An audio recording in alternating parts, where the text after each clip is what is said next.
نحمده ونستعينه ونستغفره ونعوذ بالله من شرور أنفسنا ومن سيئات أعمالنا. من يهده الله فلا مضل له ومن يضلله فلا هادي له، وأشهد أن لا إله إلا الله وأشهد أن محمدا عبده ورسوله. أما بعد فإن خير الحديث كتاب الله، وخير الهدي هدي محمد صلى الله عليه وسلم، وشر الأمور محدثاتها، وكل محدثة بدعة، وكل بدعة ضلالة، وكل ضلالة في النار. فأعوذ بالله من الشيطان الرجيم. بسم الله الرحمن الرحيم. يا أيها الذين آمنوا اتقوا الله حق تقاته ولا تموتن إلا وأنتم مسلمون. يا أيها الناس اتقوا ربكم الذي خلقكم من نفس واحدة وخلق منها زوجها وبث منهما رجالا كثيرا ونساء، واتقوا الله الذي تساءلون به والأرحام إن الله كان عليكم رقيبا.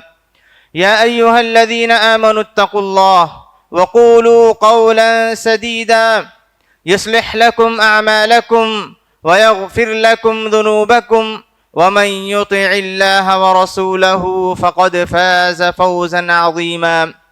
وقال عز من قائل: والله جعل لكم مما خلق ظلالا وجعل لكم من الجبال أكنانا وجعل لكم سرابيل تقيكم الحر وسرابيل تقيكم من بأسكم كذلك يتم نعمته عليكم لعلكم تسلمون. معزز حاضرین جمعہ، قابل احترام پردہ نشین خواتین اسلام، خطبہ مسنونہ کے بعد سورۃ النحل کی ایک آیت میں نے تلاوت کی، جس میں اللہ تبارک و تعالی فرماتے ہیں: اللہ تبارک و تعالی نے تمہارے لیے اپنے مخلوقات کے سائے بنائے، اسی اللہ نے تمہارے لیے پہاڑوں میں غار بنائے، اسی نے تمہیں ایسے کپڑے عطا کیے جو تمہیں گرمیوں سے بچاتے ہیں، اسی اللہ نے تمہیں ایسے جنگی لباس زرہیں عطا کی جو تمہیں جنگ کی خطرناکیوں سے حفاظت کرتے ہیں۔ کذالک یتم نعمتہ علیکم لعلکم تسلمون۔ اللہ تبارک و تعالی اپنی نعمتوں کو اسی طرح تمام کرتے ہیں، مکمل کرتے ہیں، تاکہ تم اس کے فرما بردار بن جاؤ۔ محترم حاضرین جمعہ، سورۃ النحل، جسے مفسرین نے سورۃ النعم بھی کہا ہے، کیونکہ اللہ تبارک و تعالی نے 14ویں پارے کی اس سورت میں اپنی بے شمار نعمتوں کا تذکرہ کیا ہے کہ اللہ نے انسانوں کو کیسی کیسی نعمتوں سے نوازا ہے۔ ان نعمتوں کو پا کر انسان زندگی اچھے انداز میں، اچھے طریقے پر آرام اور راحت، سکون کے ساتھ گزارتا ہے۔ اس آیت کریمہ میں اللہ تبارک و تعالی نے ایک بڑی نعمت کا تذکرہ کیا، جسے ہم سائے کی نعمت قرار دے سکتے ہیں۔ سایہ، مخلوقات کا سایہ، سورج کا سایہ، یہ اللہ تبارک و تعالیٰ کی بہت بڑی نعمت ہے۔ ہر انسان زندگی کے ہر مرحلے میں سائے کا محتاج ہوتا ہے۔ زندگی میں سایہ نہ ہو تو انسان کی زندگی بہت دشوار ہو جاتی ہے۔ ہمیں اس نعمت کا احساس کرنا چاہیے، اس شعور کے ساتھ ہمیں زندگی گزارنا چاہیے کہ اللہ تبارک و تعالیٰ نے ہمیں گھر کی شکل میں، مسجد میں جو ہم بیٹھے ہیں، جو سایہ عطا کیا ہے، یہ اللہ تبارک و تعالیٰ کی بہت بڑی نعمت ہیں۔ خدا کی مخلوقات میں سے بہت سارے مخلوقات اس سائے سے محروم ہونے کی وجہ سے ان کی زندگی بڑی مشکل، تکلیف اور مشقت میں گزرتی ہے۔ اسی لیے ہر انسان جب کام سے فارغ ہوتا ہے، محنت و مشقت سے فارغ ہوتا ہے، تو اس کی ضرورت ایک ایسی چیز کی ضرورت محسوس کرتا ہے جس میں وہ بیٹھ کر آرام پا سکیں، سکون حاصل کر سکیں، راحت حاصل کر سکیں۔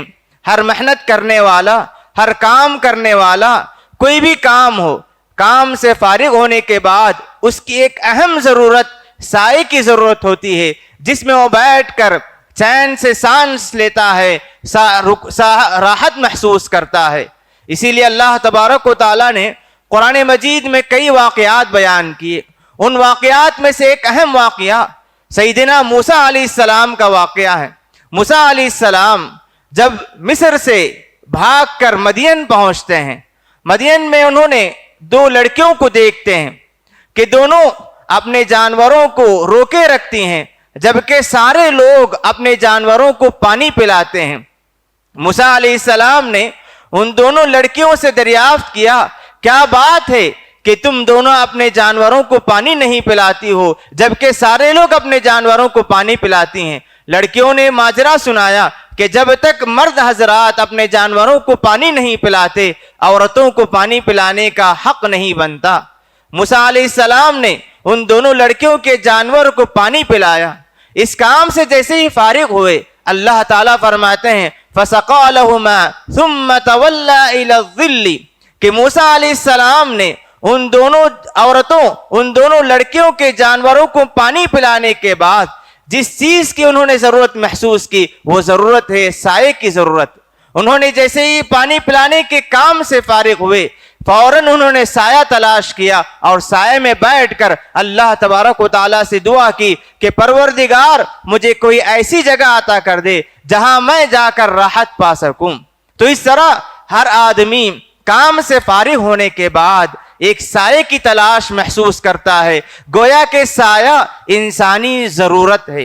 سائے کے بغیر انسان راحت کے ساتھ، سکون کے ساتھ، اطمینان کے ساتھ زندگی نہیں گزار سکتا۔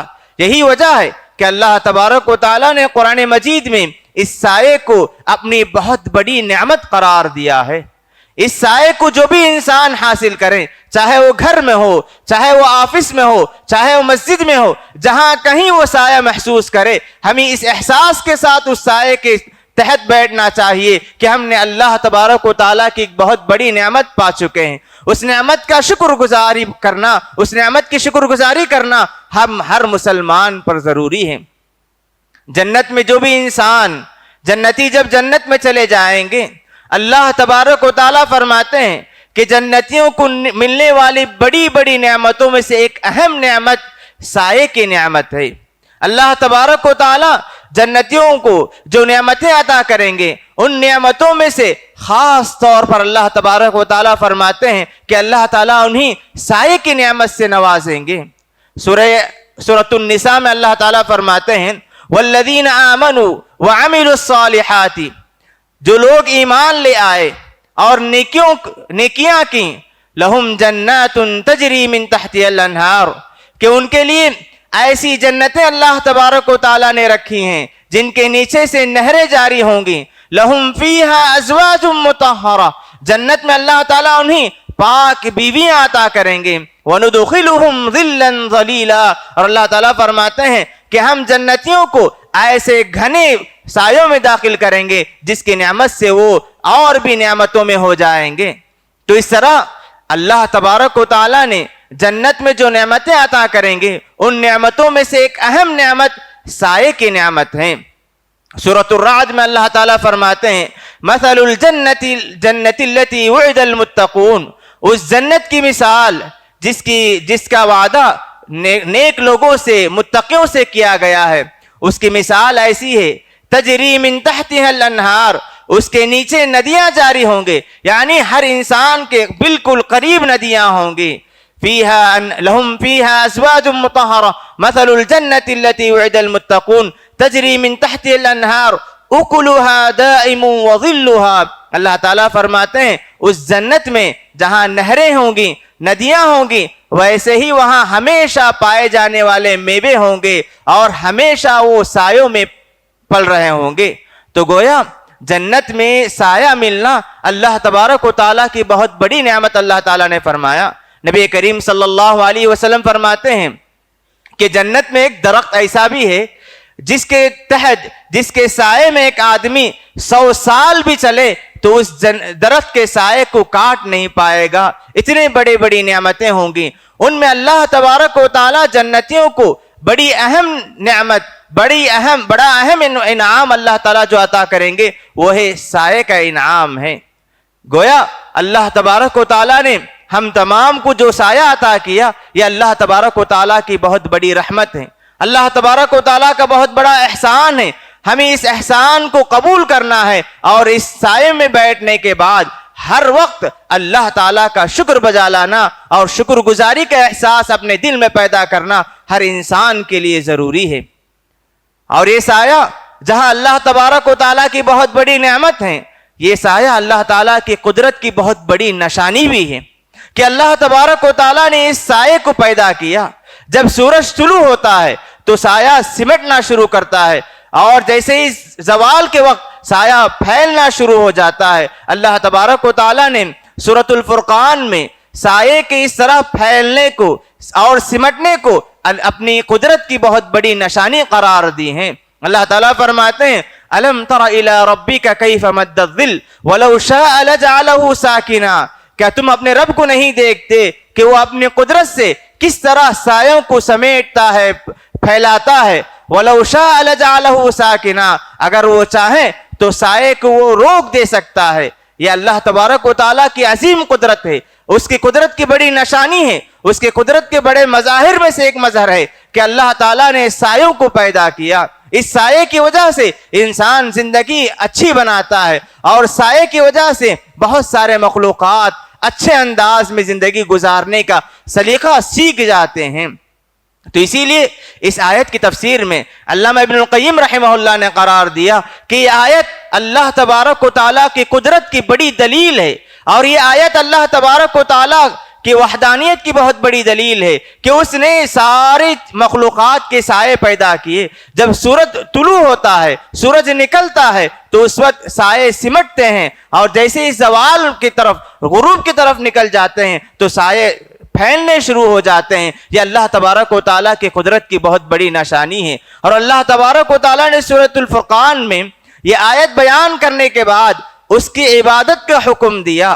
گویا کہ اللہ تبارک و تعالیٰ اس قدر قدرت رکھنے والے ہیں کہ وہی وحدانیت، وہی اکیلا ہے، وہی عبادت کا مستحق ہے۔ اللہ تعالیٰ نے اپنے عبادت کے مستحق ہونے کی بہت بڑی دلیل سائے میں رکھی ہے۔ اس پر ہمیں غور کرنا ہے، اللہ تبارک و تعالیٰ نے اس میں کیا کیا نشانیاں رکھی ہیں۔ ہمارا ایمان اس سے مضبوط ہوگا، ہمارے ایمان میں اس سے اضافہ ہوگا۔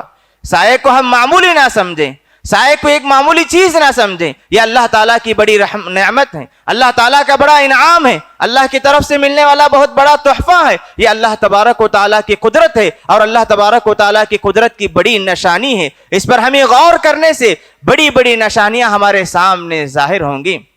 اگر سائے کی اہمیت کو ہم سمجھنا چاہتے ہیں، اس سائے کے تعلق سے ہماری بہت ساری عبادتیں جڑی ہیں، اس سائے سے ہماری بڑی بڑی عبادتیں جڑی ہیں۔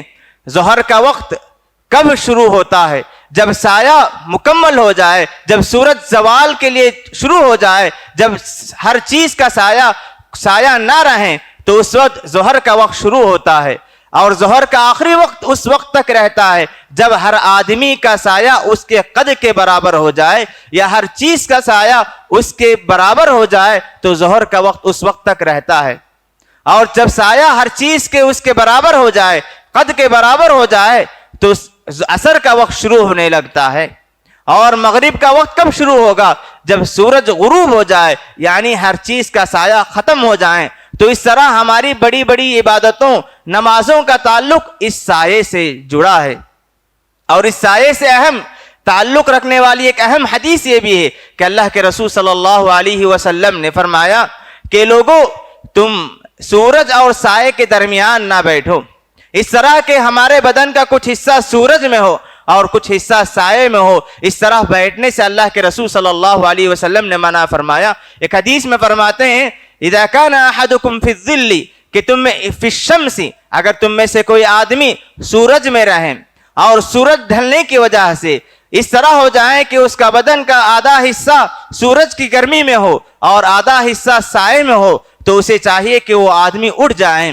اس طرح آدھا حصہ بدن کا آدھا حصہ سورج کی روشنی پانے لگیں اور آدھا حصہ سائے میں ہو، تو اس سے شریعت نے منع کیا ہے۔ اور اللہ کے رسول صلی اللہ علیہ وسلم نے، ابن ماجہ رحمہ اللہ نے اس حدیث کو نقل کی ہے، اور اللہ کے رسول نے فرمایا کہ اس طرح بیٹھنا کہ شیطان کے مجلس میں سے ہیں، یعنی شیطان اس طرح بیٹھتا ہے کہ اس کا آدھا حصہ سورج میں اور آدھا حصہ سائے میں رہتا ہے، اس طرح ہمیں بیٹھنے سے منع فرمایا۔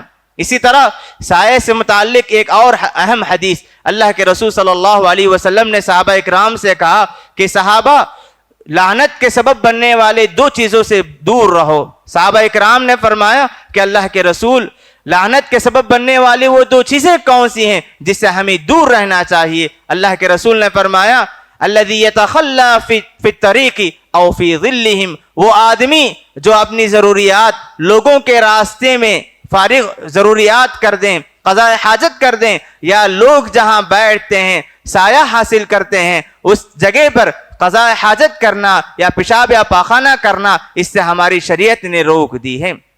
تو اس طرح سائے سے متعلق ہماری شریعت نے بڑی اہم تعلیمات دی ہیں۔ سایہ جہاں بہت بڑی رحمت ہے، اللہ تبارک و تعالیٰ کی بہت بڑی قدرت ہے۔ اللہ کے رسول صلی اللہ علیہ وسلم نے لوگوں کے راستے میں اور لوگ جہاں سایہ حاصل کرتے ہیں وہاں قضاء حاجت کرنے سے منع فرمایا، کیونکہ اگر آدمی قضاء حاجت کر دے تو اس سے اتنی بڑی نعمت سے آدمی فائدہ حاصل نہیں کر سکتا۔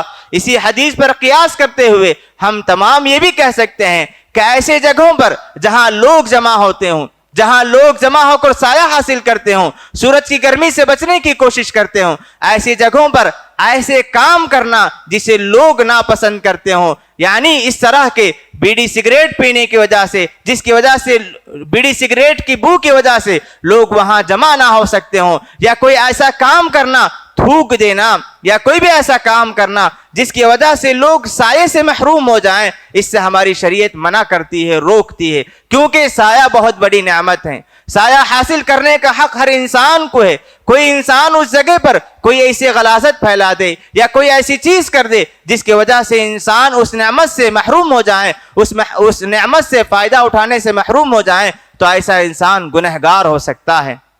محترم حاضرین، سائے کی ضرورت ہر انسان کو ہوتی ہے۔ اس دنیا میں ہر انسان، چاہے وہ مسلمان ہو چاہے وہ کافر ہو، چاہے وہ مرد ہو یا عورت، بچہ ہو یا بچی، ہر کوئی سایہ حاصل کرنے کے مستحق ہوتے ہیں، ہر کوئی سایہ حاصل کر سکتا ہے۔ لیکن جب قیامت قائم ہو جائے گی اس وقت سایہ انہی خاص لوگوں کو سایہ حاصل ہوگا جو اللہ تبارک و تعالیٰ کو راضی کرنے والے ہوں گے۔ اس وقت جبکہ سورج بالکل 1 میل کے فاصلے پر ہوگا، جبکہ سورج کی گرمی کی وجہ سے سارے انسان پریشان ہوں گے، سورج کی قربت کی وجہ سے سارے انسان پریشان ہوں گے اور اس پریشانی کے نکلنے کا راستہ تلاش کرتے ہوں گے۔ ایسے موقع پر اللہ تبارک و تعالی ہر انسان کو سایہ نہیں دیں گے۔ اب جبکہ ہم دنیا میں ہیں، سورج کئی لاکھوں میل دور ہونے کے باوجود اس کی گرمی کو ہم برداشت نہیں کر پاتے، اسی گرمی کو ہم برداشت نہیں کر پاتے، ہمارے بدن میں وہ طاقت نہیں کہ ہم اس کی گرمی کو قبول کریں یا اس کی گرمی کو برداشت کریں۔ اس وقت کیا حالت ہوگی جب سورج ہمارے بالکل قریب ہوگا، اور اگر ہم سورج کی گرمی سے، سورج کی تپش سے، سورج کی حرارت سے اگر ہم بچنا چاہتے ہیں، قیامت کے دن سورج کی گرمی سے اگر بچنا چاہتے ہیں، ہمیں اللہ تبارک و تعالیٰ کو راضی کرنا ہے، ہمیں ایسے اعمال میں آگے بڑھنا ہے جس کی وجہ سے قرآن و حدیث میں اس دن سائے کی بشارت سنائی گئی ہے۔ مشہور حدیث ہے، اللہ کے رسول صلی اللہ علیہ وسلم نے فرمایا کہ اس وقت جب سورج بالکل 1 میل کے فاصلے پر ہوگا، اللہ تبارک و تعالیٰ چند خاص قسم کے لوگوں کو سایہ عطا فرمائیں گے، جبکہ سارے لوگ اپنے بدعمالیوں کی وجہ سے پسینے میں ڈوب رہے ہوں گے۔ ایسے موقع پر اللہ تعالیٰ چند خاص لوگوں کو سایہ عطا فرمائیں گے، عرش کا سایہ عطا فرمائیں گے۔ ان میں سے ایک اہم آدمی امام عادل، وہ سرپرست جو اپنے ماتحت لوگوں کے ساتھ انصاف کریں۔ امام عادل، وہ امام جو اپنے ماتحت لوگوں کے ساتھ انصاف کریں۔ ہر آدمی جس کے پاس بھی سرداری ہو، جو بھی ذمہ دار ہو، جو بھی سرپرست ہو، اپنے ماتحت لوگوں کے ساتھ اگر وہ انصاف کرتا ہے تو اللہ تبارک و تعالیٰ کل روز قیامت اسے عرش کا سایہ عنایت فرمائیں گے۔ ہر استاد اپنے ماتحت شاگردوں کے ساتھ، ہر یجمان اپنے ماتحت لوگوں کے ساتھ، جو بھی آدمی جسے سرپرستی حاصل ہو، جو یجمان ہو، جو بھی ذمہ دار ہو، اپنے ماتحت لوگوں کے ساتھ انصاف کرنے کی وجہ سے کل روز قیامت عرش کا سایہ پا سکتے ہیں۔ اور اسی طرح وَشَابٌ نَشَأَ فِي عِبَادَةِ اللَّهِ، وہ نوجوان جس نے اپنی جوانی عبادت میں گزار دی۔ جوانی بڑا امتحان والا مرحلہ ہوتا ہے۔ جوانی میں جوش، شہوت، خواہشات ہوتے ہیں۔ ایسے موقع پر اگر کوئی آدمی اللہ کے لیے اپنی جوانی کو صرف کر دیں، اللہ کی عبادت میں، اللہ کو راضی کرنے والے کاموں میں اگر کوئی انسان اپنی زندگی کو، اپنی جوانی کو گزاریں، اللہ تعالیٰ اس نوجوان کو بھی عرش کے سائے میں جگہ عنایت فرمائیں گے۔ اور وہ آدمی جس کا دل ہمیشہ مسجد سے لٹکا ہو، وَرَجُلٌ قَلْبُهُ مُعَلَّقٌ بِالْمَسَاجِدِ، وہ آدمی جو ہمیشہ مسجد سے تعلق رکھتا ہو، مسجد کی خدمت میں ہو، مسجد میں عبادت انجام دینے کے لیے ایک نماز کا وقت ختم ہوا، دوسری نماز کے انتظار اور کب مسجد میں پہنچ جاؤں، اسی خیال میں جو آدمی ہوگا، اللہ تبارک و تعالیٰ ایسے آدمی کو بھی کل روز قیامت عرش کے سائے میں جگہ عنایت فرمائیں گے۔ وَرَجُلَانِ تَحَابَّا فِي اللَّهِ، اور وہ دو آدمی جو صرف اللہ تعالیٰ کے لیے محبت کرنے والے ہوں گے، اور وہ آدمی بھی جو اللہ تعالیٰ کے لیے صدقہ کرے گا۔ اسے صدقہ کرتے ہوئے دکھانا یا دوسروں کی تعریف سننا یا دوسروں کے پاس مقام بنانا نہ ہو، صرف اللہ تعالیٰ کو راضی کرنے کے لیے جو آدمی چھپ چھپا کر صدقہ کرتا ہے اور اللہ تعالیٰ سے راضی ہونے کے لیے صدقہ کرتا ہے، ایسے آدمی کو بھی اللہ تعالیٰ کل عرش کے سائے میں جگہ عنایت فرمائیں گے۔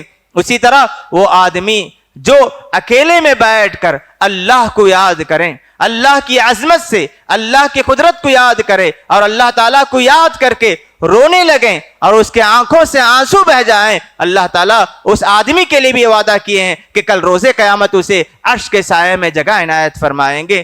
اور بعض روایتوں میں اللہ کے رسول صلی اللہ علیہ وسلم نے اس آدمی کو بھی خوشخبری سنائی ہے جو آدمی کسی قرضدار کو مہلت دے دیں اللہ تعالیٰ کی رضامندی کے لیے، ایسے آدمی کو بھی اللہ تعالیٰ کل روز قیامت عرش کے سائے میں جگہ عنایت فرمائیں گے۔ محترم حاضرین، ہم جو سایہ آج ہم حاصل کرتے ہیں بہت بڑی نعمت ہے۔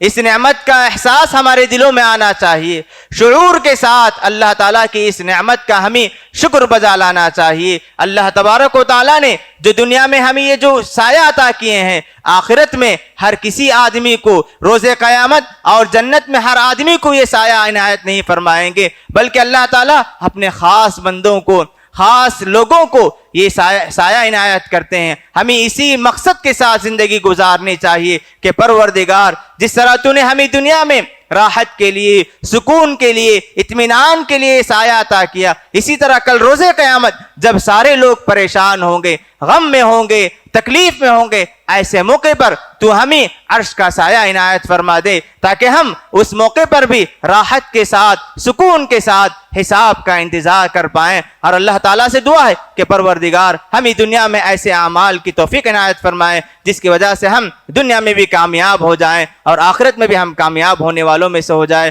پروردگار جس طرح ہمیں یہاں سایہ عنایت فرمائے، اسی طرح روز قیامت بھی اور جنت میں بھی ہمیں اپنے سایہ سے ہمیں محروم نہ کریں۔ اللہ تعالی ہم تمام کو ہر قسم کی نیکیوں میں آگے بڑھنے اور ہر قسم کے گناہوں سے دور رہنے کی توفیق عطا فرمائے۔ اقول قولی هذا واستغفر الله لي ولكم ولسائر المسلمين من كل ذنب فاستغفروه انه هو الغفور الرحيم۔